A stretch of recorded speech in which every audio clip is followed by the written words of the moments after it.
Bonjour tout le monde, bienvenue à Chemin de vie sans Travre, un lieu, une place, littéralement un territoire pour vous, pour les personnes qui sont engagées à vouloir grandir et vouloir développer dans la parole de Dieu. Vous savez, il y a beaucoup de choses à découvrir dans la parole de Dieu. Je reviens d'une conférence chez un de mes, en premier, un très grand ami, un frère, pasteur, Martin Lévesque. Donc, je veux remercier toute son équipe, le pasteur, mon ami, son équipe, toute la participation de son Église. Je voudrais remercier aussi la participation justement de certaines personnes qui nous a aidés à être capables à notre assemblée. Merci Véro d'avoir aidé.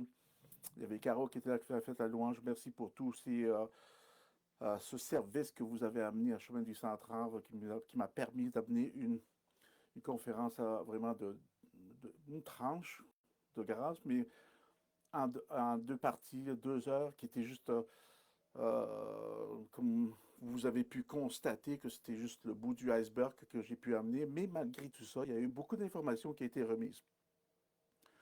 Et donc, dans cet élan-là, nous sommes, et je suis encore très béni et heureux de justement partager encore la merveilleuse parole avec vous et d'essayer d'approfondir encore sur le sujet. Ne vous préoccupez pas du mot en arrière que j'ai écrit sur le tableau. On va le regarder parce que c'est en lien avec la miséricorde. Il y a des liens qui ont là par lesquels les traditions de ce mot-là a éventuellement peut changer dans le langage, parce qu'il faut que vous sachiez aussi que quand on lit la Bible, là, que vous lisez vos Bibles, là, ce qui est très important, c'est de réaliser que pas que c'était traduit hein, d'une langue à une autre, du grec, qui est très complexe, euh, au français. Mais c'est pas allé directement du grec au français, ça fait un bout de chemin. C'est allé du grec, c'est allé de l'allemand, c'est allé du latin, de l'allemand, après ça en différentes formes de langue, après ça en anglais, puis plus tard dans les maritimes, ça s'est fait en français. Et ce qui arrive, c'est que maintenant, il peut y avoir, et souvent il y a, à cause de différentes perceptions et points de vue concernant les textes originaux, même dans le système grammatique, dans les syntaxes des Écritures, des fois, les personnes ne s'accordent pas avec ce que les choses veulent dire. Donc aujourd'hui, plus que jamais, il est important, sous l'inspiration du Saint-Esprit, d'être capable maintenant de voir et de regarder. Et ceci, ça prend des années parce qu'on a besoin d'une genre d'expérience et un genre de vécu, justement. Et quand je parle d'un genre d'expérience et vécu, c'est d'avoir assez de maturité pour être capable et avoir assez de passer de temps dans les Écritures pour être capable de discerner certaines choses. Vous savez, c'est à travers certains moments qu'en passant du temps, et je ne parle pas juste d'une petite période de temps, d'une énorme période de temps, puis ça ne veut pas nécessairement dire que tu le fais d'un coup, mais c'est accumulatif. Donc imaginez-vous si vous passez certaines heures, hein, le niveau d'intégration, de la révélation, de la connaissance de la parole de Dieu maintenant, ce n'est pas juste cognitif, je ne parle pas juste de la connaissance cognitive, parce que c'est là où ce que le rôle du Saint-Esprit vient en vigueur et un rôle important dans votre vie et dans la mienne, excusez, pour nous amener justement, bonjour tout le monde, et pour nous amener justement les révélations qui sont essentielles à comprendre pour nous aider à mieux comprendre les textes. Je vous dis tout ceci parce que c'est pour ça qu'ici à Chemin Centrale, je prends le temps d'éplucher les mots avec vous dans le grec. C'est pas parce que je veux amener la confusion, mais c'est parce que c'est très important des fois de regarder le contenu, le mot, la définition du mot dans son contenu pour justement extraire le maximum d'informations et de laisser le Saint-Esprit littéralement nous révéler encore le message dans le message, parce qu'il existe un message dans le message. Et ce message-là est réservé à ceux qui ont des oreilles pour entendre. Donc, il y a une faculté, il y a une faculté maintenant qu'une fois qu'on on s'est investi à vouloir apprendre, hein, qu'il y a des plateformes, des niveaux par lesquels maintenant, personnellement, chacun d'entre nous atteignons pour nous amener à mieux assimiler l'information que nous recevons. Et donc, qu'est-ce qui arrive? C'est que moi, ce que je remarque pour ma vie, si je peux me servir de moi en tant qu'expérience, c'est que ça prend peut-être un peu moins de temps à assimiler l'information parce que j'ai eu l'habitude de rester longtemps à observer certaines énigmes que la parole nous mentionne dans le livre de Proverbes. Et ces énigmes-là sont seulement révélées à ceux qui portent l'oreille attentive et qui ont un profond regard à la parole de Dieu. C'est pour ça qu'un des thèmes que Jésus mettait l'emphase, plus que n'importe quoi, il dit cherchez en premier, cherchez en premier, cherchez, fouillez le royaume de Dieu et sa justice. Fait qu'il a mis ce mot chercher. Et ce mot chercher n'est pas simplement comme juste chercher. Si je cherche quelque chose, je cherche où j'ai mis mon stylo, je cherche où j'ai mis mes lunettes. Mais c'est plutôt comme le mot grec a une plus lourde connotation. Mais tu recherches vivement, tu recherches intensivement, tu recherches comme si tu avais perdu ton portefeuille ou perdu ton téléphone. Imaginez-vous si vous perdez votre téléphone, tout d'un coup vous partez, vous sortez de quelque part et vous réalisez que votre téléphone, vous ne l'avez plus à votre portée. Et tout d'un coup, qu'est-ce qui arrive? C'est qu'il y a cette panique-là qui veut tout arrêter et pour aller chercher, quel que soit le téléphone, que ce soit d'autres, même un enfant, des fois on perd des enfants, vous allez magasiner, puis on perd un enfant, parce que vous suivez. C'est cette intensité-là que ce mot grec parle quand il dit chercher en premier le royaume de Dieu. Wow! Mais la majorité des chrétiens, des fois, le prennent à la légère. On comprend on doit chercher le royaume de Dieu, mais des fois, on ne réalise pas à quel point qu'on doit le rechercher. Et surtout maintenant, c'est encore beaucoup plus intense dans notre ère par lequel nous vivons, parce que si vous ne le faites pas, il va y avoir quelque chose d'autre qui va vous saisir et qui va prendre votre attention pour le porter ailleurs que cette recherche qui doit être faite, qui doit être fouillée, de virer les roches à l'envers, genre, est-ce que vous suivez, pour le trouver. Et là, qu'est-ce qui arrive, c'est que maintenant, on peut être vraiment plus passif, on entend, mais la foi ne vient pas. Et pourtant, la Bible dit, il faut entendre, la foi vient parce qu'on entend, mais ce mot-là encore est dans l'infinitif, donc c'est qui prouve encore le point que tu dois entendre, est-ce que vous me suivez? Il y a un laps de temps. Et le monde pense que des fois, ça vient comme du McDonald's. Et encore, puis je le dis, pas parce que c'est un cliché, mais je le dis parce qu'il y a une réalité qui est là, par laquelle on pense que nous allons assimiler l'information qui a été remise et d'être capable de changer le monde. Non, parce qu'avant de changer le monde, il faut que Dieu vous change, il faut que Dieu nous change, il faut que Dieu vous renouvelle. Et on a besoin de renouveler nos pensées. Puis je parle des chrétiens, je ne parle pas des personnes qui n'ont pas accepté le Seigneur, c'est notre paire de marche. Mais tous ceux et celles qui ont accepté le Seigneur Jésus-Christ, il y a cette partie par laquelle maintenant, il va être important que votre pensée soit renouvelée. Ça va se faire à travers de la parole de Dieu, de les intentions de Dieu, de découvrir ses intentions, qui est une des définitions du mot logos. Ce n'est pas seulement référence à la parole, qui ça l'est, sa parole divine, spirituelle, qu'elle l'est, mais ça porte la connotation aussi de son intention. C'est-tu beau ça? Maintenant, quand nous lisons les Écritures, nous lisons exactement ses intentions. Fait que quand vous lisez les intentions de quelqu'un, vous savez que non seulement c'est informatif, parce qu'elle vous dit quoi faire, mais elle vous donne aussi des informations. Donc, elle est informative et donne l'information. Elle vous informe à l'instant, mais vous remet de l'information qui avait été essentiellement nécessaire pour le développement de la connaissance par laquelle vous poursuivez. Fait qu'il y a certaines choses que nous poursuivons dans les Écritures. Tout le monde poursuit certaines parties de ce que Jésus nous révèle, puis c'est tout à fait complètement normal, puis amène à ça, et nous le fouillons, et nous allons le chercher pour le trouver. Et donc, je vous dis tout ceci parce que je mets une emphase, parce qu'il y a très peu de chrétiens qui portent là une attention particulière à faire cette recherche qui sont essentielles. Et il y a aussi d'autres facteurs qui rentrent en jeu de compte. Il y a aussi le manque d'informations, le manque d'outils, le manque de lexique, dictionnaire théologique, mais des bons dictionnaires inspirés du Saint-Esprit, pas inspirés d'une tradition d'une tradition ou d'une dénomination. Souvent, beaucoup de ces dictionnaires-là sont écrits par certains mouvements, certaines dénominations. Il n'y a rien de mal là-dedans. C'était bon parce que, je veux dire, les travaux sont très respectueux et à honorer parce qu'il y a tout du travail à faire. Mais le problème, c'est que des fois, ça ne laisse pas nécessairement les dépôts, les informations correctes, parce qu'elle est teinte d'une religiosité qui appartient à une certaine dénomination. Maintenant, on peut dire ça de tout le monde, hein, et c'est vrai, mais l'important, c'est de recevoir ce qui est important, ou la révélation dans le domaine spirituel pour changer votre état spirituel, votre âme, changer votre âme. Votre âme, ce n'est pas votre esprit. Votre esprit de nouveau, ce n'est pas votre âme. Je fais tout un enseignement, je pourrais en faire toute une maintenant, mais c'est pas l'heure ou le moment pour le faire maintenant. Aujourd'hui, je voulais continuer peut-être sur l'élan de la grâce, sur cette tranche de grâce que j'ai partagée la semaine dernière, et de revenir un peu à ce but-là, de mettre l'importance encore l'enfance, hein, justement sur la grâce. En premier, j'aimerais vous tenir au courant ou de vous laisser savoir que, en premier, que la grâce n'est pas...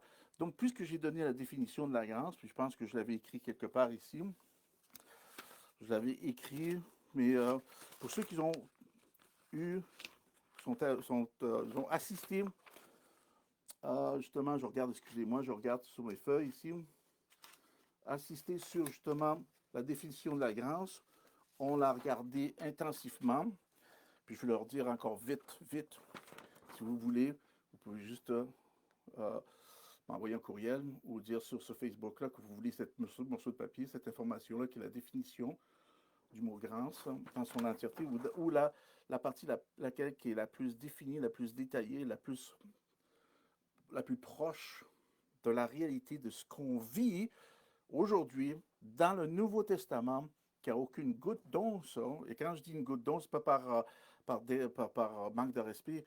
Au contraire, aucune goutte d'once de religiosité. Donc, il faut le regarder dans le Nouveau Testament et d'aller extraire l'information du Nouveau Testament pour ce qu'elle est, pour éviter toutes les embuscades que, justement, la religiosité englobe dans la vie d'un chrétien. Frères et sœurs, c'est phénoménal ce qui peut englober, ce qui peut étouffer même la vie que le Nouveau Testament amène, juste à cause qu'on a une perspective, on a une connaissance religieuse.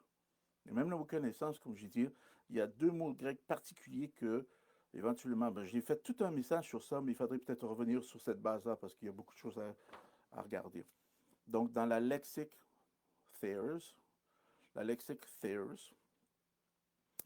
le mot charisme, ce mot est utilisé pour la bonté miséricordieuse par laquelle Dieu, exerçant sa sainte influence sur les âmes, les tourne vers Christ, les garde, les fortifie, augmente l'intensité dans la foi, dans la connaissance et l'affection qui est le contenu des émotions, et les amène ou les anime pour l'exercice des vertus bibliques. Maintenant, quand nous regardons certains points comme les vertus bibliques que nous voyons dans le livre de Pierre, tourne avec moi justement sur une pierre. Tourne avec moi à Pierre.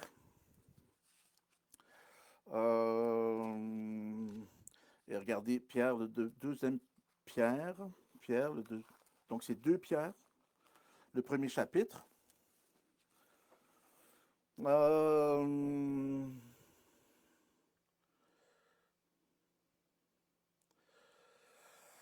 On parle que nous amène à des vertus. Regardez à partir du verset 5, donc 2 Pierre 1 à partir du verset 5, juste pour aller vite. J'aurais dû peut-être le lire en partant, mais arriver à cause de ça. Mais regardons.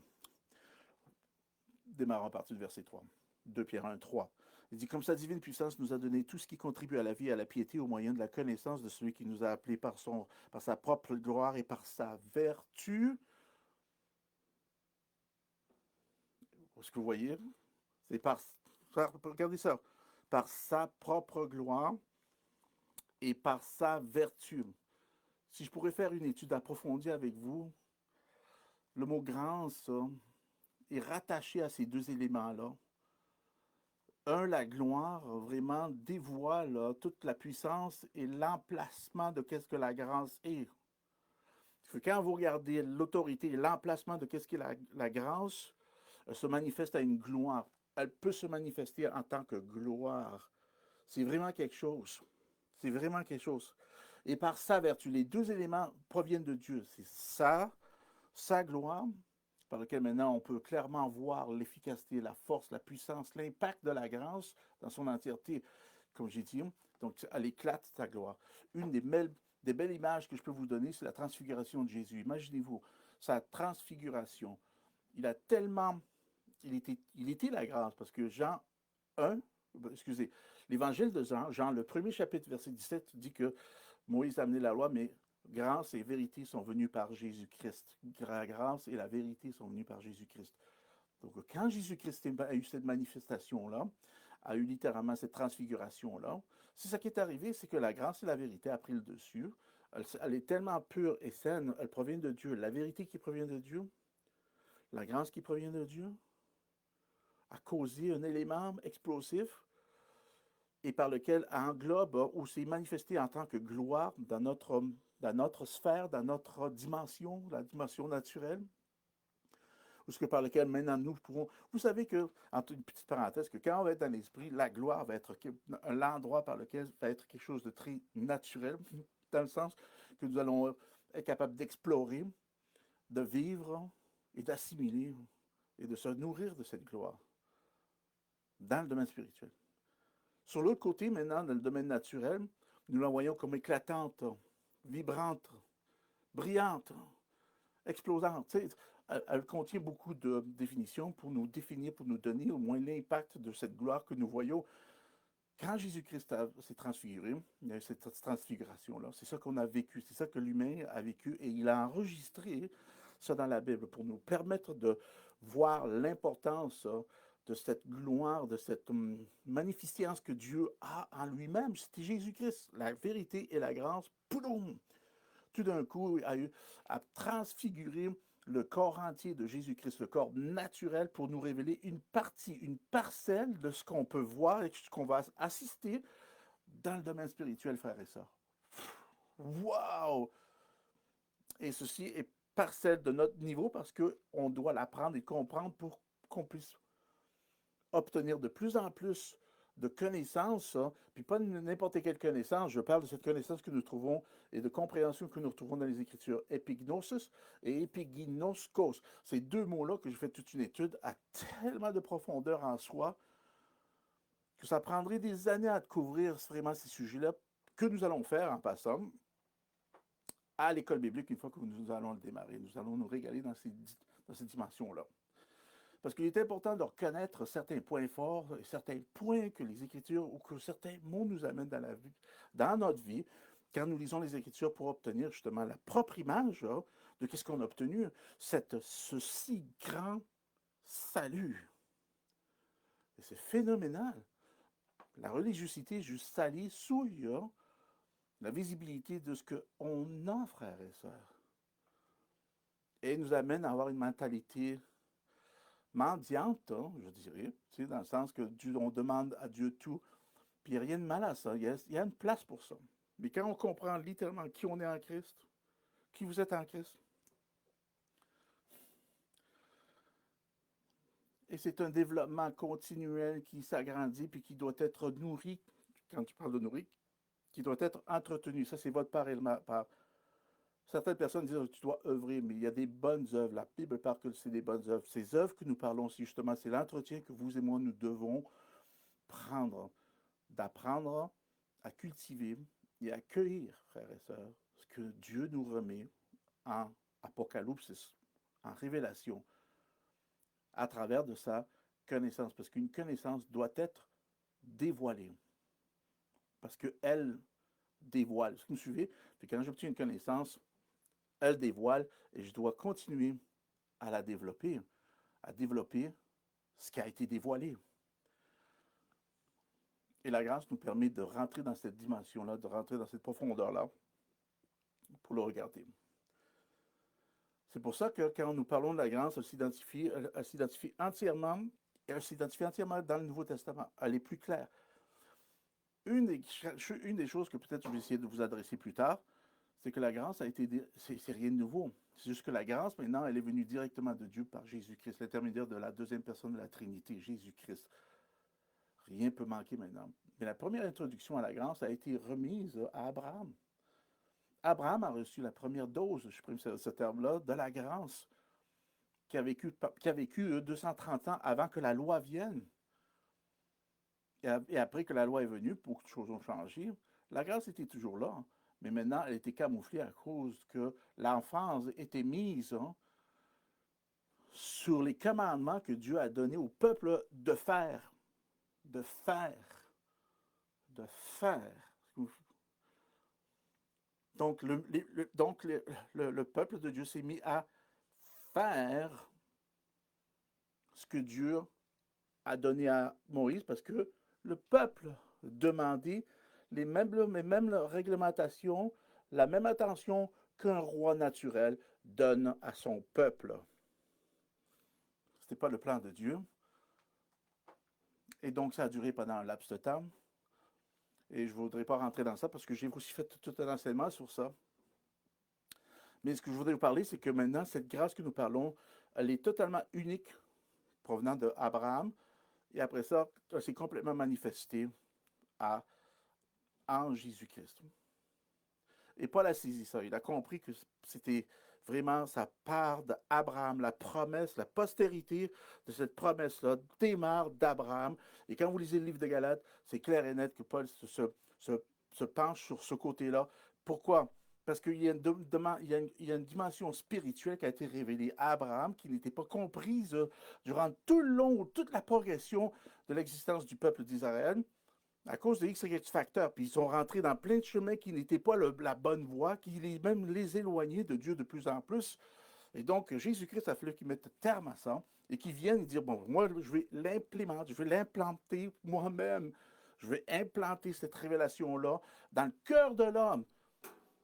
Amen. Je lui donnerai un nouveau cœur. Puis c'est la partie de la processus que même Jérémie a saisi, qu'il a vu que Dieu allait nous donner un cœur nouveau. Et tout ça, c'est venu et s'est manifesté. Pour faire une longue histoire courte, je vous dis tout ceci parce que quand on retrouve la grâce dans son élément qui est Jésus-Christ, c'est pour ça que quand nous parlons de la grâce, on parle de Jésus-Christ, parce que Jésus-Christ a amené la vérité et la grâce, ou la grâce et la vérité. Et puisque la grâce et la vérité est le pile ou face, littéralement, d'une pièce de monnaie, pour vous donner un exemple, pour vous dire que sans la grâce, il y a la vérité sans la grâce, la vérité ne se présente pas. Sans la vérité, la grâce ne se présente pas. Et encore, et quand on parle de la vérité, j'ai encore fait tout un enseignement sur le mot aletheia. Aletheia, vraiment, à ses racines, hein, dans le mot saint. Hagios. Hagios. Vous pouvez même trouver une identité, des points d'identité, des points de référence, hein, qui est vraiment descriptif de ce qu'on retrouve dans la sainteté, aletheia.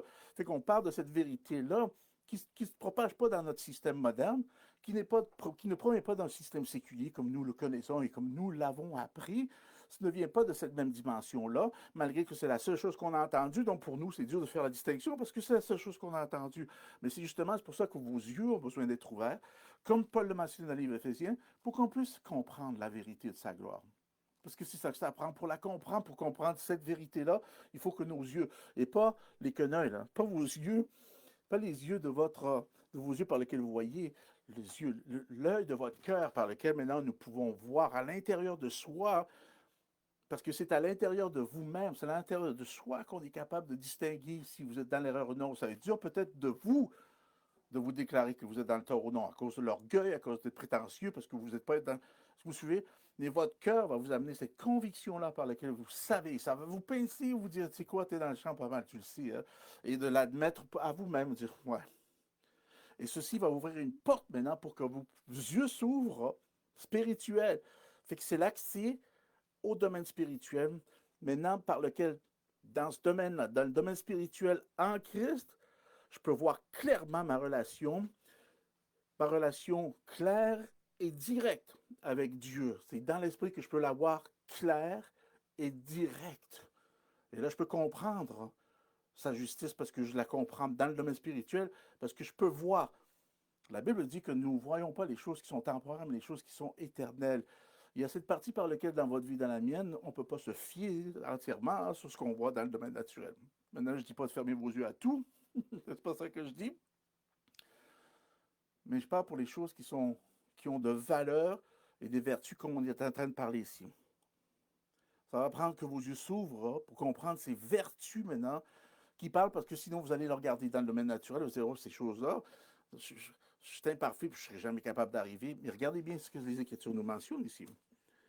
Comme ça, Dieu nous a puissance pour regarder. Alors, ça, il nous a appelés par sa gloire, sa propre vertu. Verset 4, il dit lequel nous assure de sa part de plus grandes et de plus précieuses promesses, en fait que par elle, les plus grandes et plus précieuses promesses, que par elle, vous deveniez participants de la nature divine, par ma compréhension et visualisant le voir à travers les vertus maintenant. Oh, c'est une chose impossible. Non, non, non, c'est pas ça que la Bible dit. Parce que c'est sa gloire et sa vertu maintenant qui est en nous, qui se révèle. Et cette capacité maintenant qui vient de Dieu, pas de vous. C'est pour ça qu'on dit que vous n'avez pas besoin de performer. Vous n'avez pas de performer à vouloir être le meilleur. Ceci se fait par amour. Si je veux m'approfondir dans quelque chose, je vais faire les démarches, mais je ne peux pas le mêler avec je veux être mieux. Est-ce que vous me suivez? Je veux être mieux, le dire oui, je veux être mieux, oui. Mais je veux être mieux va vous demander d'entreprendre une action. Et c'est là où le focus est plus que le résultat. C'est l'action que vous allez prendre qui est le plus important au lieu de voir le résultat immédiat que vous voulez. Est-ce que vous suivez? Donc, ce n'est pas à propos de l'immédiat, c'est à propos de le cheminement. Et c'est là où on perd beaucoup de chrétiens, le cheminement. Parce qu'on n'a pas appris de cette façon-là. On se fait bercer des fois dans les églises. Excusez-moi, mais on se fait bercer des fois dans les églises et on se fait avaler des pilules. C'est quoi celle de la matrice je pense que c'était la bleue qui t'envoie quelque part d'autre ou la rouge? Je ne me rappelle plus. Mais c'était la pilule qui t'envoie ailleurs que là où tu es destiné à être. Amen. Wow. Donc, par elle, là, afin que par elle, on devient participant. Hein, vous voyez, nous devenons participants par engagement. OK? Donc, on s'engage et on participe maintenant. On a reçu l'appel, on a reçu l'invitation. Vous avez reçu l'invitation. Maintenant, vous vous êtes rendu en présentiel, gloire à Dieu. Et maintenant, vous pouvez participer parce que vous voyez les actions qui se prennent part en direct dans votre vie, dans le domaine spirituel, et que vous devez aller les chercher, participer, d'avancer à participer, participant dans la nature divine. Regardez ça, en fuyant hein, la corruption qui existe dans le monde par les convoitises. Maintenant, ça ne veut pas dire d'essayer d'éviter le péché, malgré que c'est attaché à ça.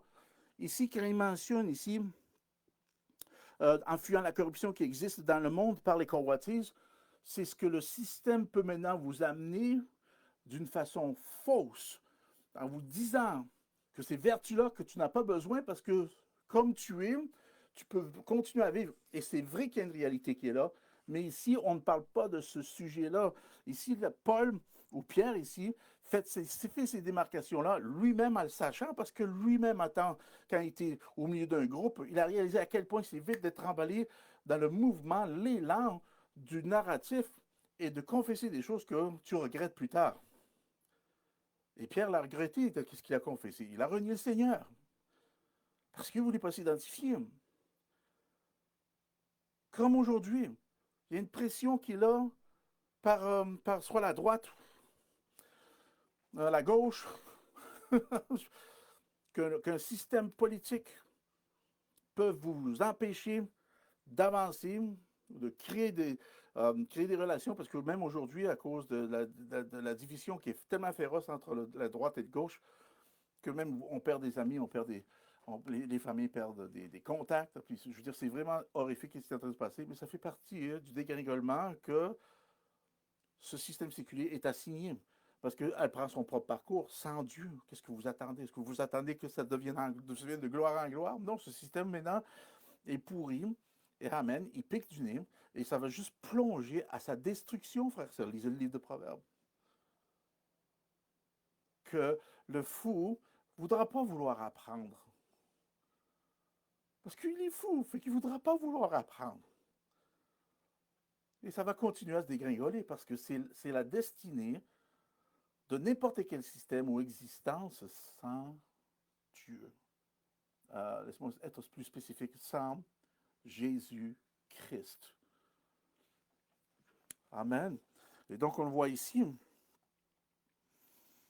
Donc, ici, quand il parle fuyant la corruption qui existe, c'est ne vous mêlez pas. Frère, ça, c'est tellement important. Entendez ce que l'Esprit de Dieu dit ce matin. C'est de ne vous pas emballer dans n'importe quelle chose, dans n'importe quel narratif maintenant, parce qu'il y en a tellement, il y en a pour les fous et les fins. N'importe quelle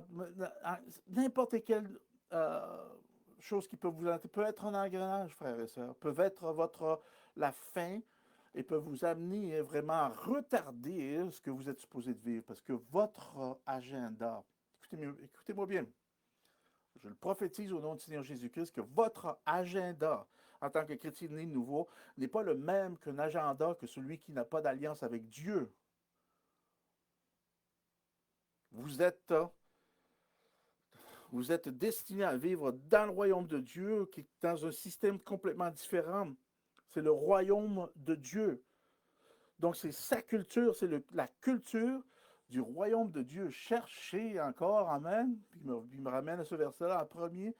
Le royaume de Dieu, la culture, tout ce qui invoque la culture. Même, vous allez voir que, je peux vous montrer plus tard, je vais vous montrer un mot par lequel ils ont sorti, extrait le mot politique dans le grec. Parce qu'on trouve le mot politique qui définit la partie du royaume de Dieu. Qui est comme, wow, politique, c'était pas un méchant mot, on en a fait un méchant mot. Mais quand tu parles de la politique, c'est vraiment un intérêt à un élément et aux règles qui gouvernent et assistent la croissance d'un régime, d'un mouvement, d'un royaume. Parce que je me souviens, il n'y a rien de mal à ça, jusqu'à temps que nous souillons sa définition ou nous troublons ou nous amenons de la fausseté. Amen, parce qu'en tant que tel, c'est tellement beau, mais une fois que tu amènes de l'hommerie, une fois que tu amènes des traditions d'hommes, une fois que tu amènes une connaissance seulement obtenue à travers de notre âme ou notre humanité, elle devient limitée, elle se corrompt parce que la corruption est dans la race humaine, est dans l'humanité. C'est inévitable. Même si tu prends l'humain, tu le mets à Mars, plutôt, tu l'envoies dans l'espace, tu l'envoies plus loin possible, tu l'envoies jusqu'à Pluto ou Saturne ou tout. Amène-le où ce que tu veux, sous l'eau. Amène-le où ce que tu veux. Si l'homme n'a pas accepté le Seigneur Jésus-Christ et est né de nouveau, ça ne peut que reproduire ce qui est déjà dans cet encadrance-là. Ça ne peut que reproduire une chose qui est corrompue, qui a besoin d'être sauvée. Amen. Fait que, imaginez-vous. Donc, on voit ici qu'il parle de participer, et c'est fuyer cette mentalité-là qui suit dans le système du monde, qui suit le monde séculier, qui vous atteint et qui teint votre perspective de comment est-ce que vous observez et vraiment de qui vous êtes réellement, parce que maintenant, on ne le voit plus, parce qu'on est trop emballé à travers notre humanité qui est le front de tout ce que nous vivons. Si je mets mon focus sur tout ce que je vis extérieurement, mais il va y avoir beaucoup de choses, que je vais être beaucoup de connaissances, beaucoup de sagesse, beaucoup de révélations qui va passer sous le radar et qui va me faire vivre beaucoup de choses difficiles parce que je n'ai pas pris le temps de regarder à l'interne. Amen. Alors, puis on le dit souvent, même dans le monde, ils savent que quand tu es fâché, de ne jamais réagir quand tu es fâché, mais d'attendre. Pourquoi? Parce que ça va te permettre le temps de regarder à l'interne et de faire cette analyse que tu as besoin de faire avant de réagir. Sinon, si tu réagis instinctivement selon ton émotion, selon ce sentiment-là, cette émotion qui a créé, qui te pousse à être enragé, qui te pousse à être vulgaire, qui te pousse à sacrer, qui te pousse à avoir un comportement comme les païens. Quand ça vous amène là, c'est parce que c'est entièrement votre humanité qui est à la gouvernance encore. Même si vous réclamez que vous êtes que vous êtes né de nouveau, que le Saint-Esprit habite dans vos vies, il n'y a rien de mal dans tout ça, mais ce que j'essaie de vous dire, c'est que vous ne pouvez pas vous rendre dans un endroit sans laisser l'admission amène à Satan de rentrer et de faire ce qu'il doit faire et de vous enlever les privilèges que vous avez quand vous avez eu la révélation de qui vous êtes en Christ. Et il enlève les privilèges par défaut technique, parce que vous ne le voyez plus. Et c'est ça qu'il veut. Vous garder à être perturbé dans vos pensées, d'être troublé dans vos activités, d'être troublé dans vos travaux. Quand vous êtes engagé, vous savez, je comprends, j'ai j'ai une job séculière. Je passe des heures. Je ne vous parle pas de mon chapeau, là. Même moi, je le vois, mais je le vois aussi que c'est un combat, mais je ne permets pas à ces choses d'imprégner ma vraie nature qui est en Christ. Et donc, ça ne m'amènera pas à faire ceci. Ça ne m'amènera pas à sacrer. Ça ne m'amènera pas à, à regarder ou analyser les chrétiens d'une façon très critiqueuse, malgré que c'est. Il y a tellement de choses à critiquer on n'arrêterait plus. C'est pas ça le but. Le but, c'est qu'il faut que vous réalisiez qui vous êtes. Et c'est un peu ça que le péché a teint l'Église, ou a amené le focus à l'Église, qu'il regarde le péché, il regarde votre comportement qui est sous la forme d'un péché. Et là, vous enlève, vous strippe, j'aimerais dire, de tout votre bénéfice que vous obtenez en qui vous êtes, parce que vous ne le voyez plus, à cause que vous avez donné accès. Comment? Parce que vous n'avez pas fui la corruption qui existe dans le monde par la convoitise. Regardez bien comment est-ce qu'elle rentre par, vous savez, euh, c'est le mot theluma, convoitise. Ce sont des excès qui vraiment nous tirent. On expérimente tout ça. Et c'est ça qu'il faut qu'on apprenne, frères et sœurs. C'est ça qu'on doit apprendre à gérer et à cultiver, pas les convoitises, mais à cultiver les vertus, justement pour nous aider à continuer à fuir les convoitises. Mais ce n'est pas n'importe quelle convoitise, je dis à cause qui existe dans le monde. Donc, il parle que c'est cette corruption qui existe dans le monde par la convoitise. Donc, la convoitise vous amène à une corruption qui est rattachée au monde. Est-ce que vous voyez maintenant, c'est quoi l'antidote? Passe plus de temps dans la parole. Est-ce que vous voyez? C'est aussi simple que ça, mais la majorité des chrétiens ne veulent pas entendre ça. J'ai pas le temps. Tu sais, quand tu veux faire de quoi, tu le fais. Amen. Personne ne va t'empêcher de le faire. Quand tu veux le faire, parce que tu vas le faire. Mais ayez cette ardente attitude avec la parole. Personne ne va m'enlever, même pas mon sommeil, ma fatigue. Puis, puis je dis pas que c'est constamment comme ça, mais de commencer graduellement à le réaliser ne peut simplement vous rendre plus efficace, plus fort, plus déterminant dans les décisions que vous allez prendre concernant votre croissance auprès de la parole de Dieu, pour vous détacher et de fuir les convoitises corruptibles qu'on trouve dans ce monde par les convoitises. Ça-tu de l'allure? Sinon, les convoitises sont toujours là. Les convoitises seront toujours là, frères et sœurs.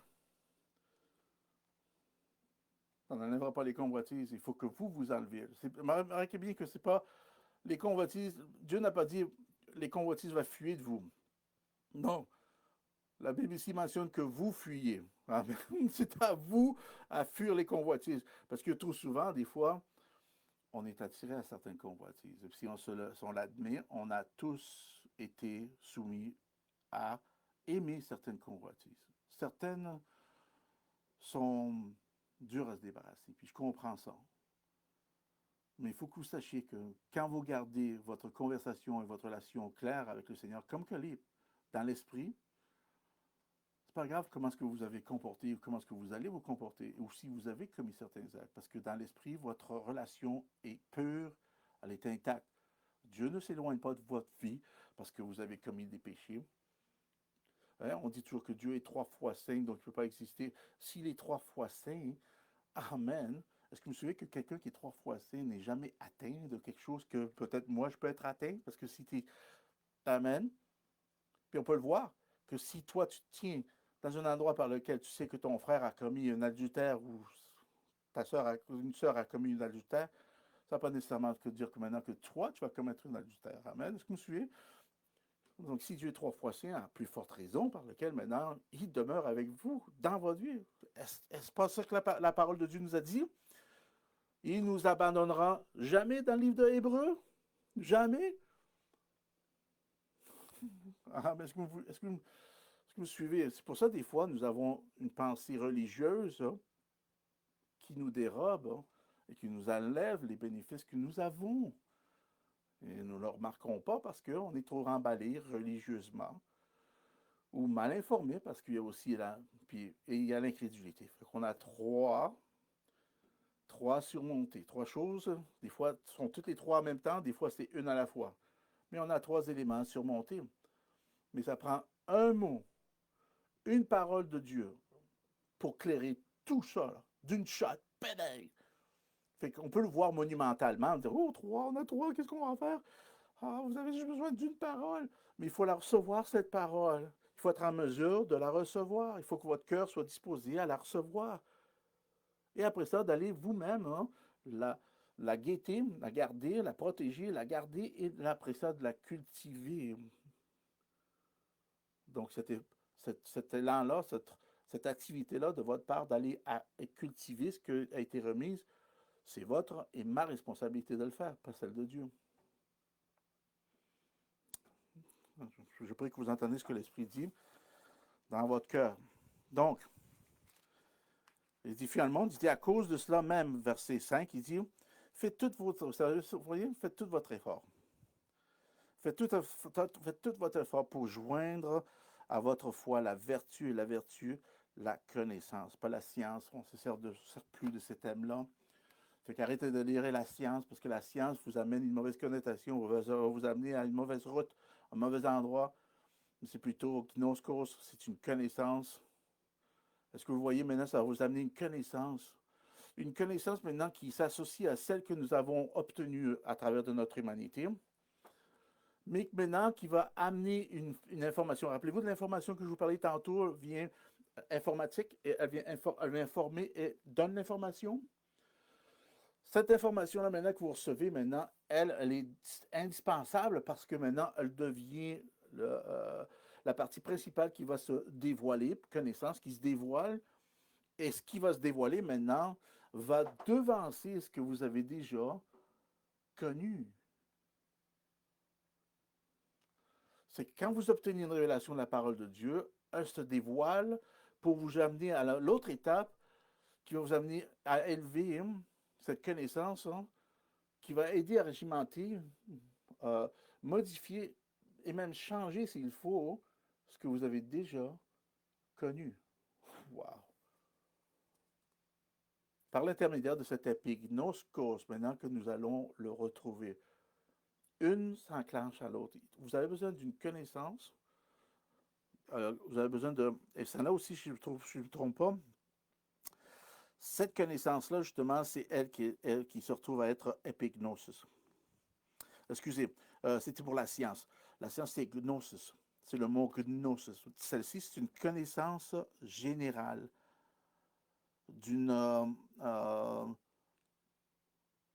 c'est la connaissance générale d'un chrétien. Donc, c'est la plus approfondie, plus parfaite et plus étendue. Ça, j'aime ça. Et plus étendue. Donc, c'est une connaissance parfaite. Elle est plus approfondie, parfaite et plus étendue. Elle va venir s'étendre justement sur ce que nous avons déjà connu ou compris et changer, modifier, ratifier, ce que vous suivez, ce qui était déjà fondé pour justement arriver à former une nouvelle fondation dans votre vie, dans la mienne. Maintenant, cette fondation-là, il n'y a rien de nouveau sous le soleil.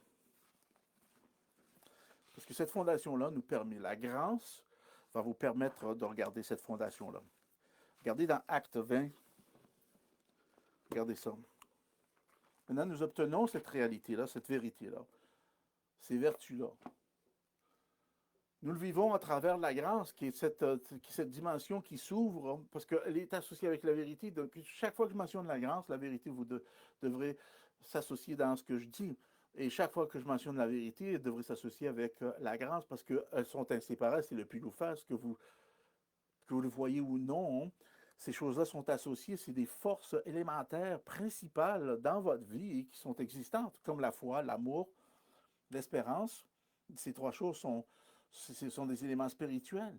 La grâce est une dimension spirituelle, tout comme la justification est un domaine spirituel, tout comme la sainteté, c'est pas dans le domaine spirituel. C'est pas dans votre nature que vous allez retrouver une sainteté. Amen. Il y a des éléments qui nous pointent vers le domaine spirituel et on peut maintenant y atteindre à n'importe quel moment parce que vous êtes né de nouveau. C'est-tu beau ça? Puis regardez cette possibilité-là dans le livre de Actes, le 20e chapitre. Puis on fait juste toucher la surface ici. Puis que quand vous commencez à méditer, et vous focalisez dans cette dimension des enseignements de la parole de Dieu, ce n'est pas juste un dimanche qui va nous amener à vraiment éclairer ou à solidifier peut-être une fondation que vous avez besoin, que nous avons tous besoin. On a besoin tous de fonder sur la même fondation que Paul a fondée. Amen. Et que Jésus-Christ, par lequel Jésus-Christ a fondé, Paul a fondé, il dit mon évangile. Il dit cette doctrine-là, mon évangile que Paul a dit, il n'est pas venu de Jésus-Christ. Et c'est fondé sur Jésus-Christ et a fondé cet évangile par lequel maintenant vous et moi, nous suivons ces mêmes principes. Parce que l'origine de cette fondation, c'est Jésus lui-même. Amen. Parce que c'est le Nouveau Testament. Et on se tient là, frères et sœurs. C'est pour ça que nous portons moins attention à l'Ancien Testament. L'Ancien Testament, comme je dis toujours, n'est pas là pour vous instruire spirituellement, il est là pour vous instruire des choses à éviter ou ce que peut-être votre âme peut s'engager et de remarquer le fonctionnement de votre humanité auprès de maintenant ce que j'ai en Jésus-Christ. Donc, vous pouvez maintenant faire la comparaison de ce qui a été auparavant sans la grâce. Donc, tu vis, sans être né de nouveau dans l'esprit, tu vis ta vie à travers ton âme, ou tu la vis maintenant dans le Nouveau Testament, dans le domaine spirituel. Et on a des chrétiens encore qui choisissent de rester dans leur camp. Ils veulent vivre leur vie, leur chrétienté dans l'âme, à travers leur humanité. Ils vont obtenir tous les résultats que vous allez voir et qu'on lit dans l'Ancien Testament, dans l'Ancien Testament. Au lieu de vivre dans l'esprit, que vous allez vivre tout ce qui est mentionné dans l'Ancien Testament, mais avec de l'antidote, être capable de naviguer à travers de tout ça maintenant. Et de réaliser, au lieu de vous faire apprendre quelque chose, maintenant, c'est d'avoir un côté expérimental. Vous pouvez maintenant, par expérience, au lieu d'être par être enseigné, il n'y a rien de mal enseigné à un moment donné. Une fois que tu es enseigné, tu devrais avoir ce côté expérimental que tu as expérimenté avec ce que tu as reçu. Amen. Les révélations que tu as reçues vont t'amener cette expérience que le livre de Romains nous amène. Hein? Cette expérience-là est essentielle. Sinon, pourquoi apprendre? Acte 20, verset 32. Regardez-moi ce beau verset-là. C'est-tu 20? Excusez, 32. Acte 20 à partir du verset 32. Il dit, maintenant je vous recommande à Dieu et à la parole de sa grâce, à celui qui peut édifier et donner l'héritage avec tous les sanctifiés. Mais ça, c'est vous et moi. Vous êtes sanctifiés, je suis sanctifié, pas par mes œuvres et par mes beaux yeux, pas par mes bons faits, puis parce que je suis un bon humain. Tout ça n'est que bénéficiaire naturellement, mais n'a aucune valeur rédemptrice. Est-ce que vous me suivez? Ce qui est important, c'est la connaissance de ce que vous avez maintenant devient la valeur rédemptrice dans votre vie et vous apprend à l'expérimenter. Vous l'apprend à le vivre. Et donc ici, il arrive, il dit, et maintenant je vous recommande à Dieu. Et ici, il dit, maintenant je vous recommande à Dieu et à la parole, le logos. Et là, on trouve le logos, numéro 3056, c'est le logos. Et comme j'ai dit, vraiment, la meilleure définition d'expliquer le logos dans son entièreté, comme dans une phrase, vraiment de le remarquer, de le voir et voir sa distinction, voir la puissance de ce mot logos, quand ça implique Dieu, quand on parle de logos, la parole de Dieu, ou Dieu, quand il parle, son logos, la meilleure façon de voir ce mot logos qui s'identifie à Dieu, qui est associé à Dieu, c'est ses intentions. Le logos et les intentions de Dieu, c'est ses intentions. Donc, et maintenant, je vous recommande à Dieu et à ses intentions, OK, par le moyen de la grâce. Par le moyen de la grâce. Est-ce que vous le voyez? Maintenant, de lire les intentions de Dieu, de sa grâce. De sa grâce, ou via, par le moyen de sa grâce. Par la grâce. Donc, par la grâce, nous comprenons ses intentions. C'est-tu beau, ça?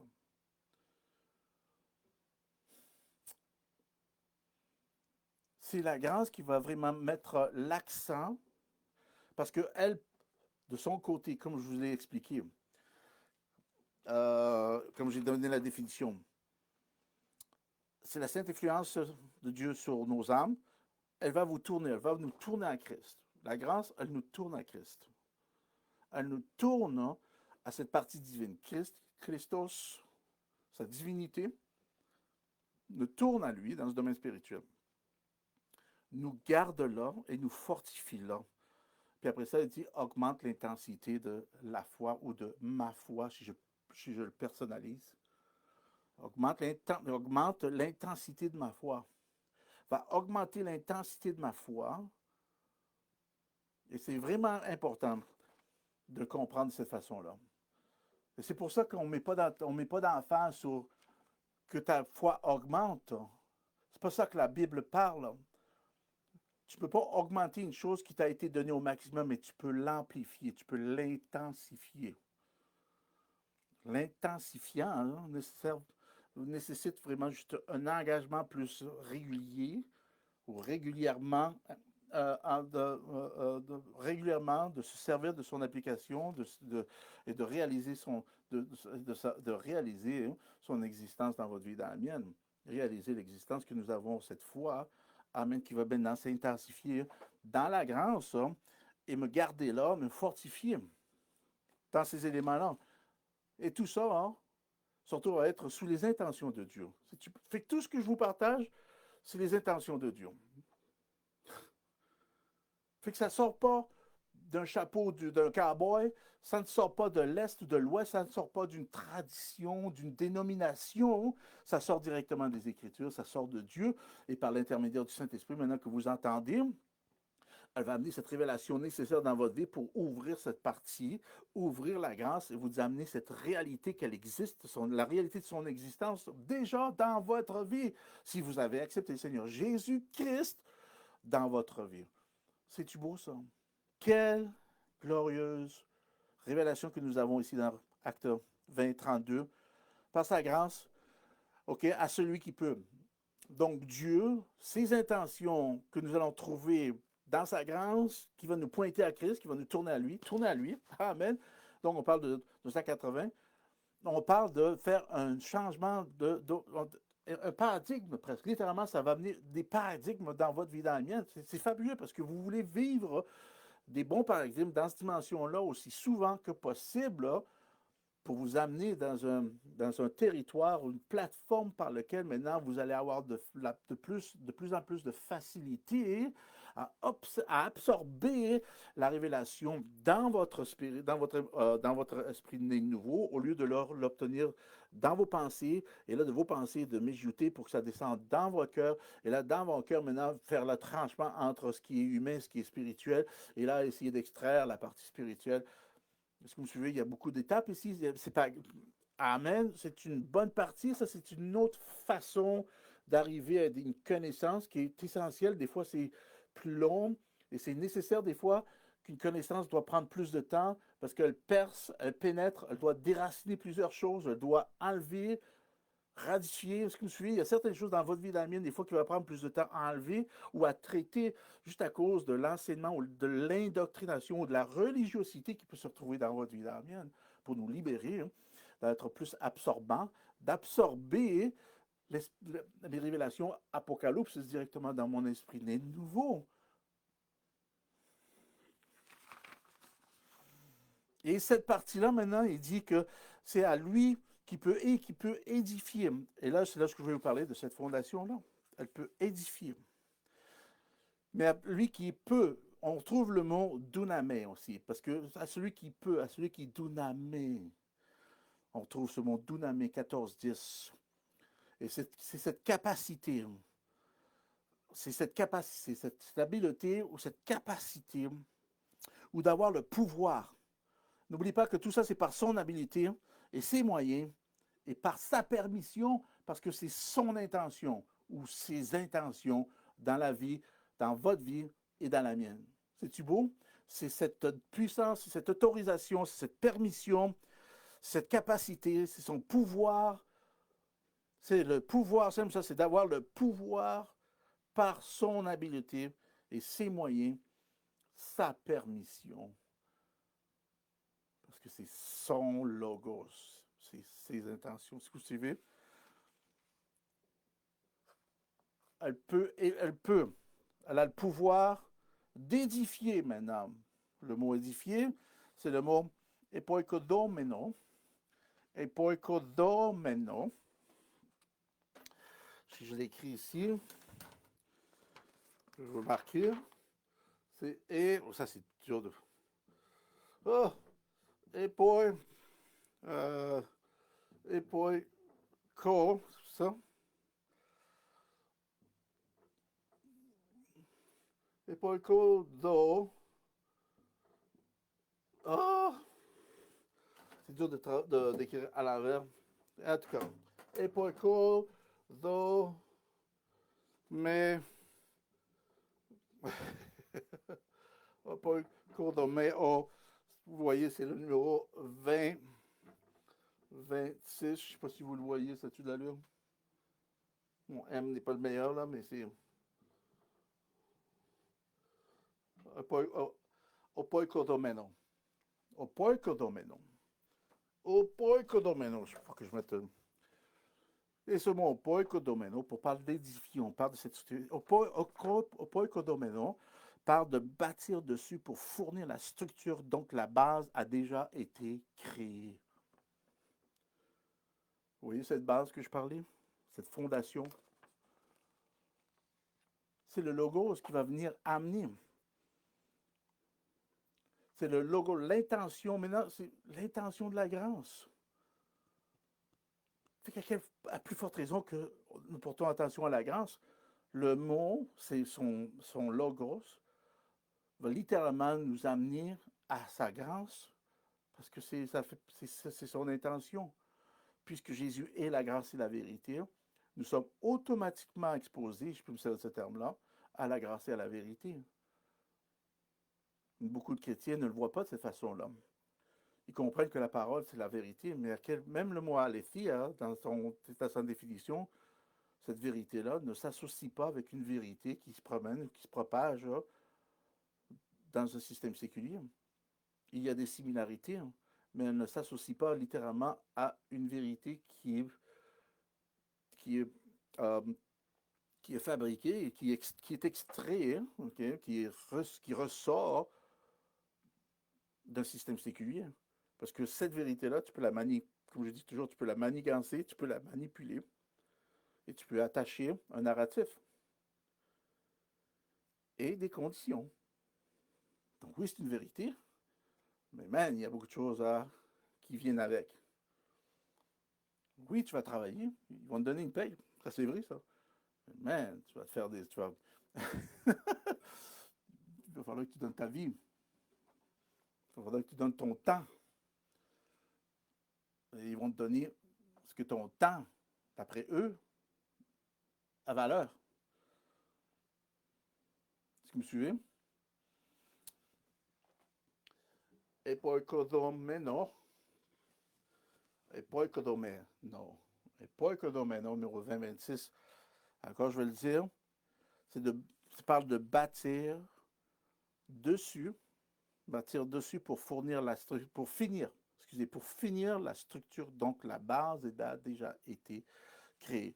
Donc, à celui qui peut maintenant édifier, qui peut bâtir dessus pour finir la structure. Donc, la base a déjà été créée, Jésus-Christ. Il va continuer à bâtir. C'est la grâce, elle va continuer à bâtir votre édifice. Et de donner, ici le verset continue, et de donner l'héritage avec tous les sanctifiés. Tout ça, là, c'est les sanctifiés qui vont l'obtenir parce que maintenant, ça fait partie de l'intention de Dieu. Et dans son intention, nous retrouvons littéralement, comme je dis souvent, nous retrouvons sa grâce et on retrouve la vérité à plusieurs niveaux, plusieurs façons. Nous le retrouvons. C'est pour ça que maintenant, on peut dire que... quelle heure qu'il est? Oh, déjà passé mon temps. On peut dire que ce que je veux vous partager va attendre à la prochaine fois. Donc, merci pour votre temps. Merci pour votre intérêt. Merci pour votre écoute. Réécoutez, partagez ce que vous avez entendu. Il y a beaucoup d'informations qui ont été remises ici, frères et sœurs.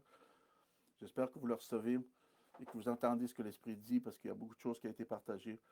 Et donc, à la prochaine. On se revoit très bientôt. Si à ce temps-là, Pasteur Gabriel Jean-Rose vous dit que la joie du Seigneur soit votre force. Amen.